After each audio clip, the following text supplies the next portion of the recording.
President Obama is campaigning for Biden in Florida. Let's see what he had to say. Look, some of the rhetoric you're hearing down here in South Florida, it's just made up. It's just nonsense. Listening to the Republicans, you think Joe was more communist than the Castros. Don't fall for that garbage. Don't fall for that okey doke. Joe Biden is not a socialist. He was a senator from Delaware. He was my vice president. I think folks would know if he was a secret socialist by now. What is true is he'll stand up for ordinary people. Yeah, I don't know if he'll stand up for ordinary people, but listen, factually speaking, Obama's correct. Biden is certainly no socialist. Certainly no socialist. Which, by the way, also stop force-feeding us those terrible articles where they say, oh, he's going to be the most progressive president since FDR. You can't do the whole, like, he's not a socialist, and then turn around and say, he's going to copy our most socialist president. FDR was a social democrat, to be clear, but oftentimes when people like Obama use the term socialist, it's interchangeable with social democrat. They think Bernie's a socialist. He's a social democrat. So really, he's like, oh, Biden's not a social democrat.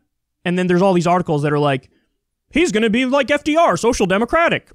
It drives me crazy. So listen, factually speaking, he's correct. Biden's not a socialist. So you can't get mad at him on the substance of that. You can't do that. But strategically, yes. Strategically, I think this is beyond silly. For a number of reasons. First of all, when you're campaigning, you should be telling people what you're for. That's what you should be doing. Not, I'm against this. I'm not this. It's like when Nixon said, I'm not a crook. And everybody went, are you a crook? Is he a crook? Or imagine campaigning and saying, I'm not corrupt. What? So there's no reason to actually do this. But what's interesting is what they choose to run away from. This is what they choose to run away from. Now, I don't know if you noticed, but the guy who's even described himself as a socialist, Bernie Sanders, even though, again, he's a social democrat, he calls himself a democratic socialist. He got like 30% of the vote in the primary. He got like the entire young generation. And Obama's out there like, definitely not like that guy who was really popular. Not like that person, not like that person. Think about how politically dumb this is. He's normally a very good politician. He knows how to win elections, clearly. You're going out there and going to make this argument at a time when we already know the numbers show it. Joe Biden is crushing among older voters, among suburbanites. He has that demographic locked down. Trump only has white men over 50 with no college degree. So, but really this election comes down to youth turnout, like almost all elections do. How many of the young are going to turn out? They usually don't turn out unless they're inspired to do so.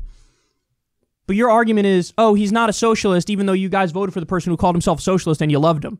So that's going to depress youth turnout more.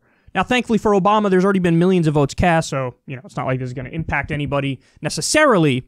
But the strategy of it is infuriating because now, if/when Biden wins in just a pure anti-Trump wave election, they're all going to turn around and say, see, we told you the way you win is to be a serious corporate centrist. That's how you win. You represent the donors, you split the difference, you triangulate, you say, I'm a new Democrat, and you wag your finger at the left and say, silly children, fall in line. That's the lesson they're going to take away, when in reality, the lesson is a ham sandwich could have beaten Donald Trump after 4 years of Donald Trump. So listen, it's frustrating because you never see this. You never see this with Republicans. Win or lose on the Republican side, nobody's ever running away from their label, right? Like imagine, they think Donald Trump is far right. He's not far right. They would never say that. They just wouldn't bring up labels. They just keep telling you what they're for. The only time they bring up labels is to bash the left, and the left, so-called left, the Democrats take the bait. No, he's not the thing you're accusing him of being. I will keep running away from my own shadow. Instead of saying, you keep accusing us of being socialist. Is the argument you think we want people to have health care? Because we do. We do. That's how you really flip it. But, I mean, again, what do you expect? Obama's basically a moderate Republican, so he's sounding like a moderate Republican. They've learned nothing. They've learned nothing. They act like we never had... Obama governed like George W. Bush didn't happen. And we didn't go far right and start illegal wars and do torture. He governed like things were normal. And now we get Trump, and you're going to have Biden get in there like things are normal, and Trump didn't just destroy everything, and Bush didn't destroy everything, and Obama didn't do the continuation of all the terrible stuff. They perpetually act like it's like 1992. They learn nothing, they adjust to nothing, and they have the same message no matter what, and it's always like the back to normalcy stuff, and they're just lucky that this election cycle, that seems appealing because there's so much chaos and mayhem. They're just lucky. If we didn't have COVID, Donald Trump could probably cruise to re-election, because I don't know if you noticed, Joe Biden can barely speak.